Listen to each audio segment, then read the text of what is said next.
In the following Abhang, Saint Tukaram, with the examples, conveyed his inclination towards God and spirituality. This poem is an excellent example of Virani type of poetry. भेटी लागी जीवा लागली से आस, पाहे रात्रंदिवस वाट तुझी.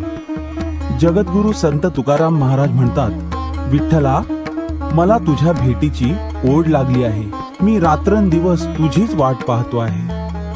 पौर्णिमेचा चंद्रमा चकोरा जीवन, तैसे माझे मन वाट पाहे.